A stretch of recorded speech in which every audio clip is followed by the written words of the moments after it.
Olá, amados e amadas do Senhor, sejam bem-vindos a mais um Revelado por Sua Palavra. Hoje estaremos estudando o capítulo 10 do Evangelho de João, um capítulo maravilhoso, e traremos algumas lições importantes para a nossa vida espiritual. O capítulo 10, o verso 11, diz a palavra do Senhor: Eu sou o bom pastor dá vida pelas ovelhas. Jesus começa narrando a idade de pastor que ele é. Na realidade, Jesus é o único pastor dessa espécie. Ele é o bom pastor que dá vida pelas ovelhas, que na essência morre para criar um novo mundo para essas ovelhas, morre para criar esperança para essas ovelhas e morre para dar certeza e promessa para essas ovelhas. E Jesus disse que é Ele o pastor porque Ele chama as ovelhas pelo nome, Ele conhece as ovelhas e as ovelhas o seguem por onde levar, porque Ele só leva as ovelhas a pastos verdejantes, onde as ovelhas serão nutridas e alimentadas para continuarem, na realidade, refletindo o caráter do seu pastor. Quando olhamos para uma ovelha, percebemos que ao estar nutrida é porque o pastor tem levado ela a pastos verdejantes. Então Jesus declara-se como aquele que alimenta a nossa vida para que tenhamos vida. E é uma vida eterna, não uma vida circunstancial. E Ele conhece as ovelhas. Eu quero dizer para você pelo nome. Jesus conhece você também dentro das suas circunstâncias típicas e atípicas. Jesus conhece você. Mas mais do que conhecer, Ele mesmo nos guia em pastos verdejantes para poder nos dar e completar aquilo que falta.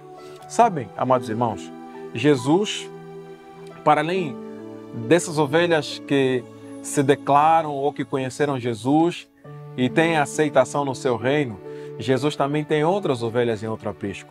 Por isso que não é elegante você chamar o outro de mundano. Jesus tem filhos sinceros e verdadeiros em outras igrejas também. Precisamos, com tamanha maturidade espiritual, nos relacionarmos de forma inteligente e sábia com outras pessoas que professam uma fé diferente da nossa. Porque ao sermos cristãos, nós não somos os únicos, por exemplo. Existem muitos cristãos por ali, mas que não professam a mesma denominação religiosa. E aqui, no verso 16, Jesus faz menção que ainda tem outras ovelhas. Não nesse aprisco, a mim me convém conduzi-las. Elas ouvirão minha voz, então haverá um rebanho e um só pastor. Nós acreditamos que de forma escatológica, num futuro breve, depois de recebermos Jesus nas nuvens do céu, o Senhor unirá todos num só corpo, numa só igreja, e serviremos ao Senhor por toda a eternidade. Mas até lá, precisamos caminhar com um raciocínio sábio de tratarmos as pessoas com elegância, porque assim era a visão de Jesus, aqueles que ainda não estavam no seu aprisco, no seu redil. Jesus é o bom pastor, porque Ele deseja dar-nos o que é melhor para a nossa vida. E diante dessa revelação de quem era Jesus, a controvérsia sobre essas declarações continuava. Uns diziam que ele tem demônio, mas outros questionavam como é que alguém que tem demônio é usado por Deus de forma maravilhosa.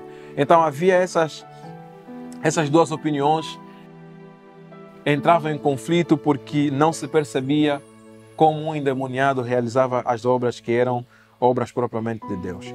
E Jesus, mais uma vez, faz a declaração que Ele era o que dizia ser o ego em mim, o eu sou, mas ainda assim os fariseus e saduceus diziam que Ele estava blasfemando e queriam o apedrejar. Mas Jesus disse a eles que se eles fossem ovelha dele, ouviriam a voz do Senhor. Eu não sei se você tem ouvido a palavra de Deus, mas a semelhante deles, quando nós não ouvimos a palavra, porque nós não somos ovelhas do seu pasto, mas é desejo de Jesus que sejamos ovelha do seu pasto, porque Ele deseja ser o nosso pastor, porque Ele deu a sua vida em resgate da nossa. Ele deu a sua vida em resgate da nossa, porque a nossa vida estava perdida. Amados irmãos, e diante dessa controvérsia, disse a Bíblia no verso 42, e muitos ali crerão nele.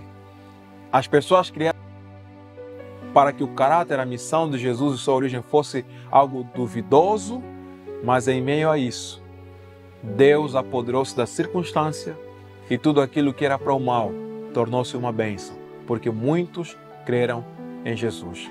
Que o Senhor nos ajude a crermos em Jesus como nosso pastor, que possamos o aceitar em nosso coração, para que por meio da crença nele, a gente possa ter vida eterna. Se você quer ter Jesus em teu coração como teu pastor, eu lhe convido a orar comigo. Santo Deus, obrigado porque por meio da revelação da tua palavra, nós entendemos que Jesus é o nosso pastor. Ele nos conhece pelo nosso nome. Ele nos conduz em pastos verdejantes. Ele também, Senhor, nos protege do inimigo. E gostaríamos, Pai, que de forma bem real pudéssemos sentir Jesus em nosso coração, no meio dos nossos caminhos, das nossas atividades. E que possamos viver testemunhando do pastor maravilhoso que nos acompanha na vida, mas que nos acompanhará também por toda a eternidade. Dê-nos a tua paz e a certeza da salvação em Jesus. Em nome de Cristo, nosso Salvador. Amém.